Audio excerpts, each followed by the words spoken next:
Buckley. Here. Mrs. Kraut. Here. Mr. McLaughlin. Present. Mr. Kudrick. Present. Mrs. Funderburg. Here. Mrs. Beard here. Please stand for Pledge of Allegiance. I pledge allegiance to the flag of the United States of America and to the republic for which it stands, one nation, under God, indivisible, with liberty and justice for all. See, I didn't get a chance to pound my little gavel. Move my phone. Right. Okay, I need a motion to approve the agenda. Madam President, I make a motion we approve the agenda as amended. Support. Motion by Ms. Buckley, supported by Mrs. Kraut. Go ahead. Go ahead, Tom. Go ahead, Rob. I was gonna request that, after we take care of item 6, that we add either an item 6A or a new item 7 and vote on the extension of that contract. Okay, we have a motion to amend the agenda with a 6A of what now, Rob? Of whether or not the board will extend the contract for the superintendent.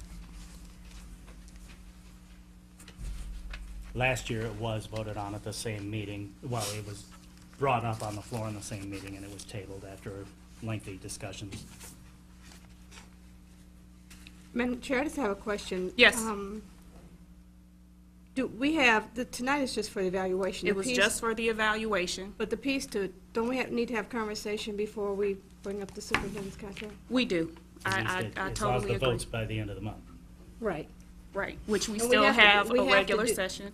We have to do that before April 1st. Yes, and we have a regular session scheduled for March 26th.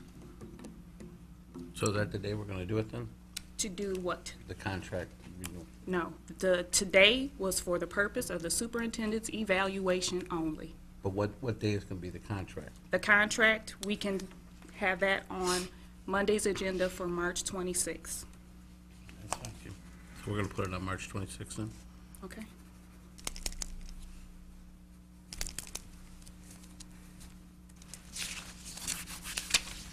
That's fine. I removed my request for the amendment.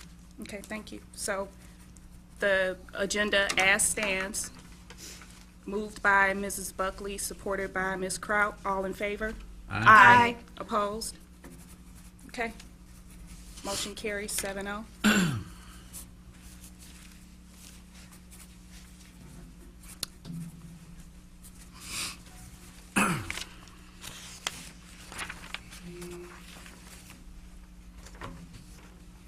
Ready for me?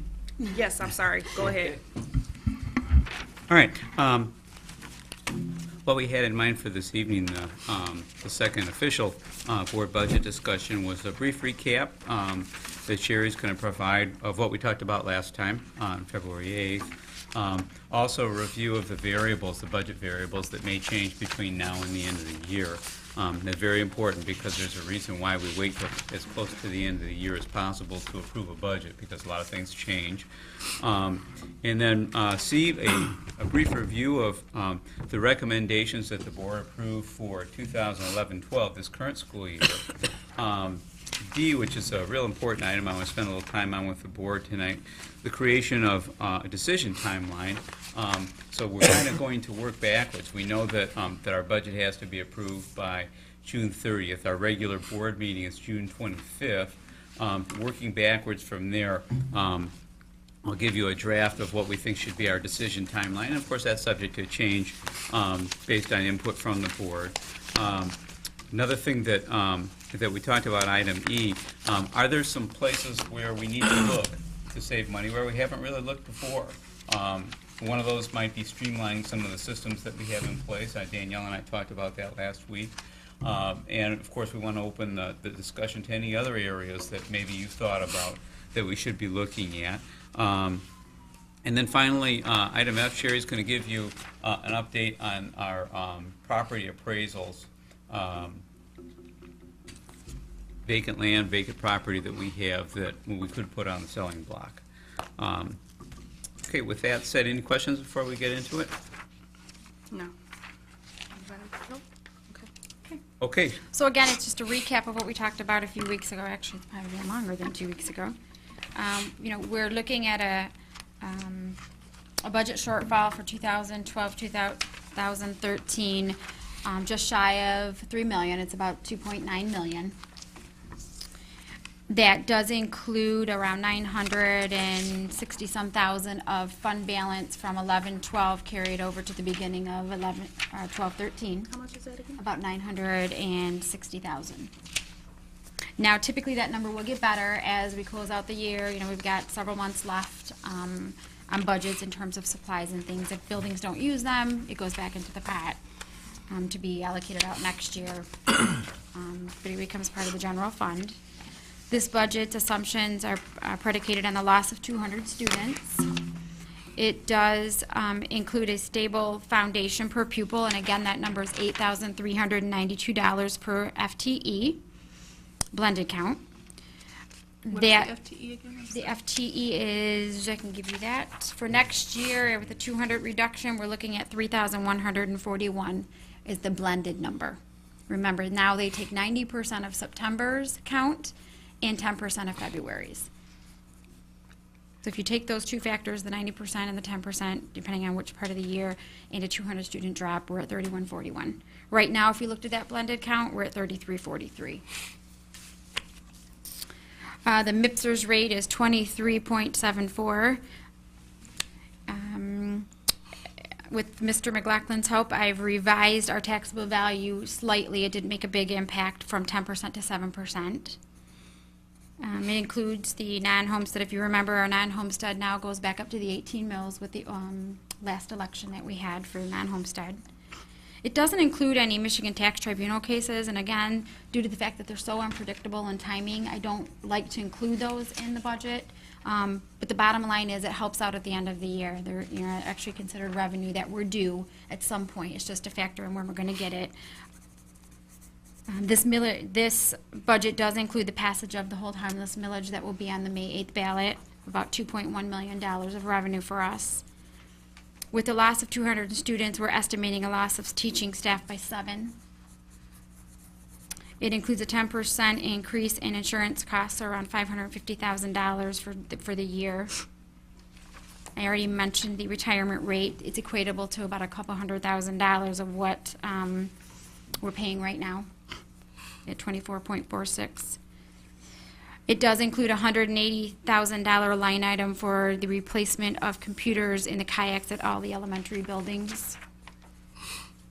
It does not include any transportation replacement of buses. It does not include any textbook purchases for this year. And of course, no furniture, things of that nature. I think that's about it on the assumption side. What were some other comments I wanted to make about this? If you remember the last time we spoke about the budget, we presented to you just for information, really, a capital history outlay. I don't know if you have it here tonight, but just as a reminder, in terms of facility for the general fund, if we were to look at what we've spent in areas over the last several years in facility upkeep for general fund only, for transportation, for technology, for curriculum, and minimally for furniture, we were looking about a $1.1 million line item. And I know that the funds aren't there. We're already at a budget shortfall, and if we included most of this, it would put us in a worse picture. But I just want to keep that always in the forefront of your mind, because at some point, we are going to have to replace those buses. As a matter of fact, we lost one last week that is irreparable. So at some point, we're going to have to start thinking of those things as we build our budget. Furniture is another area where we have not put any attention into replacing desks and chairs, and I'm starting to get from some of the administrators in the buildings that these items are now becoming safety hazards. There's sharp edges, things of that nature, where they're just old and they're falling apart. Did I cover everything? That's it on the concessions. Again, we can go to B, what can change between now and then. Of course, ending this year better than expected, around $900,000 will make an impact on how we end up next year. It's looking like that the Romulus will be eligible for the $30 per student for the achievement piece of the governor's plan, around $94,000 of revenue to the district. Maybe taxable values, although we don't have the actual amounts out yet, they really don't come out until May, June. Cross our fingers that they're a little bit better. I think the estimates are pretty good right now, though. And there was something else that I wrote down. I think that's about it. Michigan Tax Tribunal cases, I always want to just remind you that those do help the bottom line, but again, because of their unpredictability, I'm not real comfortable with putting them in there. We got any pending right now? We have a lot pending. The big ones would be General Motors, FedEx, but I'm not really sure where we're going to get the revenue. So what I do is every time I get a Michigan Tax Tribunal case, I log it. Eventually, it gets a case number, and we just follow it through. And I try to keep the date that I found out about it versus the date that the tax tribunal was either approved or not approved with the state, and sometimes it can take 2 years. Is Delta still pending? Which one? Yes. That's a big, Yes. Pretty much the large corporations in our district are the ones that are going for the abatements, including the hotels and things of that nature, which shouldn't be a surprise to any of you. No. bankrupt the city, but give them a tax abatement, keep 5 jobs. Any questions? Clarifications? And we'll keep talking about variables, I get a state aid payment on the 20th of each month, and if there's a tax tribunal case comes through, we'll let you know. Again, that's gonna help the bottom line. Sherry, you talked about the $30 per student. That's the, was that from what the governor was talking about? That's the with reading one piece. of the best practices? Well, there's the best practice, which we already assumed we'd qualify for, and then there's the academic performance, there's one for reading and one for math. So is the best practice already included in the numbers? Okay. So this is the best performance, right? For reading. For reading. No, wait, is that For what math, we'll Phyllis have was to pay telling them. us about last week? Okay. Paula? Paula, I'm sorry. Where did I get Yes. that from? Okay. So that's not in the revenue. You said it's not. It's not in the budget as Right it now. stands. So that would mean that we'd be, It would be additional. correct. It would help out the bottom line. It's about 90,000. But again, it's not really signed and delivered. The legislation on the state aid isn't either. He hasn't actually, it hasn't passed, but we're crossing our fingers and assuming that that's going to be a stable foundation amount, that there will not be any money taken away at the level. $8,392. And there's another little piece of what could be good news, too. I sent forward something to Sherry, the Speaker of the House last week, some of you may have seen the article. Huge. Came out publicly and said that he will not support an elimination of the personal property tax without adding something back in to replace it. So that's pretty strong coming out of the House, because he recognizes, and it was said in the article to his credit, recognizes how devastating that would be to schools and municipalities.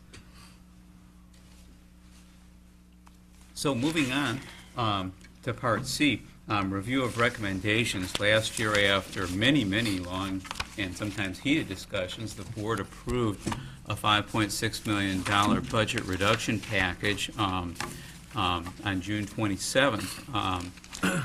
We went back and forth on that for several months. To be honest with you, this was a great example of teamwork between the board and the administration, and also really good cooperation from most of our support staff units.